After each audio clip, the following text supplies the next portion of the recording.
Frank has been canned. Thomas Frank has been asked.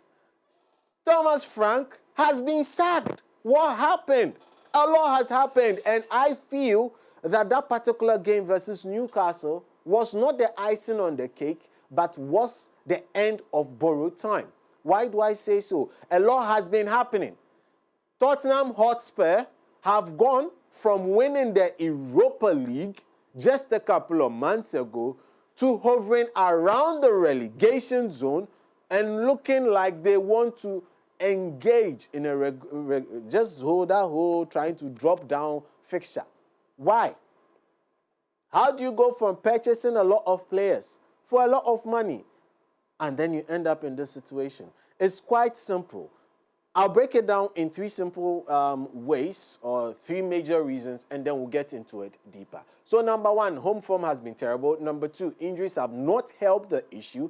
And number three, Thomas Frank himself has not found solutions to help Tottenham play good football. It's that simple. Now let's get into it. So for home form, let's look at a couple of managers and how they have fared at Tottenham Hotspur.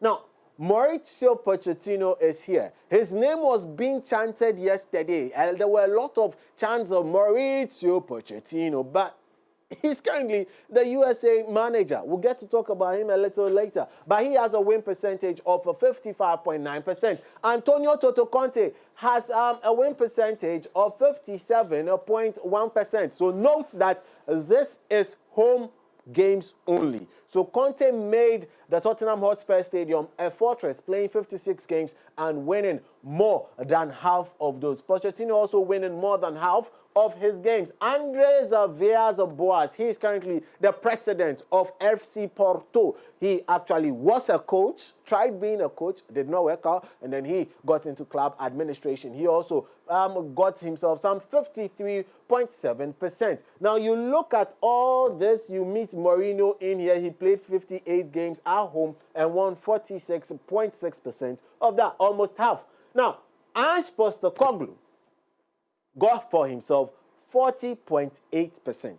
40.8%, and he was sacked after winning the Europa League. You drop down and you see a Glenn Hoddle. So if you watch a lot of, EPO, you see Glenn Hoddle doing a lot of panditry work. I'm not saying anything. Let's hop down. And then who is the last person? So he is actually the last person. That is where the list ends, ladies and gentlemen. Thomas Frank, he played 26 games and actually won only 26.9% of the games at home. Won only 26.9% of the games at home. Less than half of the games he played, he won at home. Less than half. Less than close to a quarter. That's very dire. So that was one of the things, because for a club to actually succeed in the EPL, you need to have a good home record. He has actually been pretty bad at home. It's not as if on the road gave any better story. At the start of the season, getting onto the road, they were having, good games here and there, but it did not suffice for that one. Now, the second thing I mentioned was that injuries did not help the man.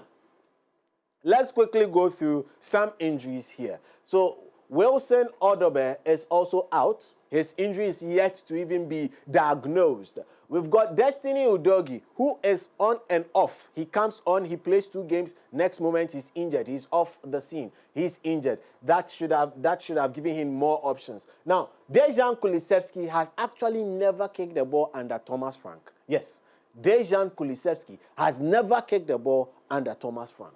Now, he has a knee injury. Kevin Danso also has some, issues coming in and out of the team. His date of return is not even known. That's why he was roaming in France over the weekend, where he was with Lyon doing the kickoff duties for them. That's very nice of Tottenham to allow him to go back to his former club to do that. Now, Pedro Porro, fantastic player, fantastic player. He's out with a hamstring. Another player who has never kicked and will never kick a ball for Tottenham under Thomas Frank is James Maddison. James Maddison also out with a knee injury. He's actually out with ACL, but he's recuperating, and he actually didn't get to kick the ball for the man. And also, you've got Mohamed Kudus. Yes, Kudus is out with a thigh injury. Richarlison also keeps going in and out. Rodrigo Betancourt keeps going in and out as well. Ben Davies, he is out with an ankle injury. Lucas Bergvall also out. So this is Mo Kudus. Yes, Ghana's very own Mo Kudus. The vibe has died out around him because he's out injured. Kevin Danso, he's of Ghanaian descent but plays his football for an international country elsewhere in Europe.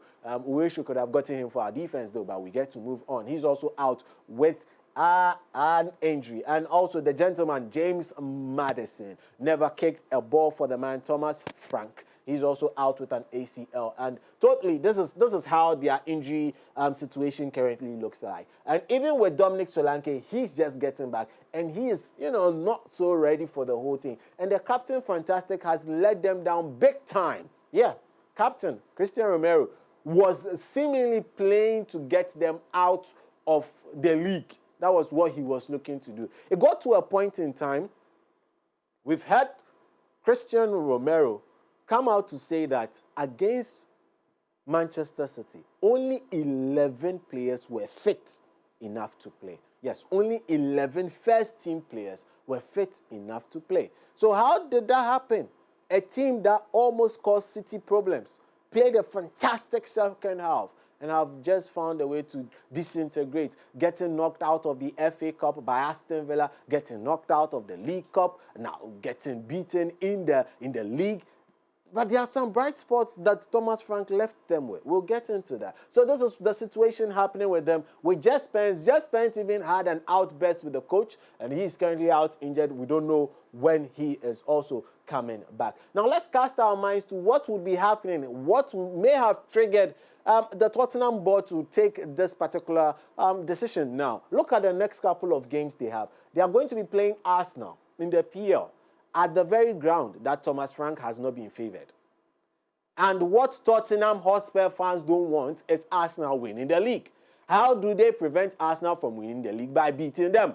Where do they want to beat them? At home. Are they good at home? Not enough. So what do they want to do? They get out the coach.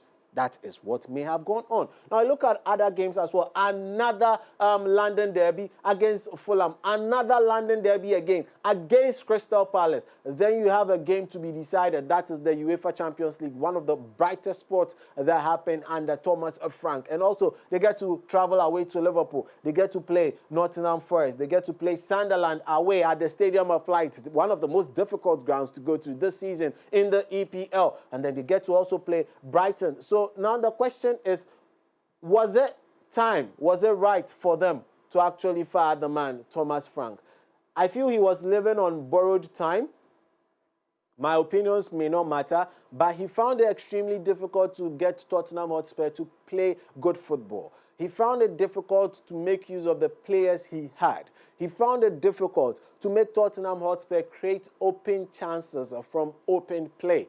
Constantly, they had to rely on long balls, one, and also creating chances from set pieces, two, and also as much as possible getting in a lot of long throws. That was what he resorted to and trying as much as possible to get from his particular side. That was one of the things, but he leaves them with a silver lining. What is the silver lining? He, Thomas Frank, was able to get Tottenham to place in the top 8 in the UCL. Hence, they will not be playing in any playoff. They are going straight into the next round of the competition. So that is the best thing that happened to them. Playing in the UCL, that has been all the joy they have gotten, but in the league, it's been dire.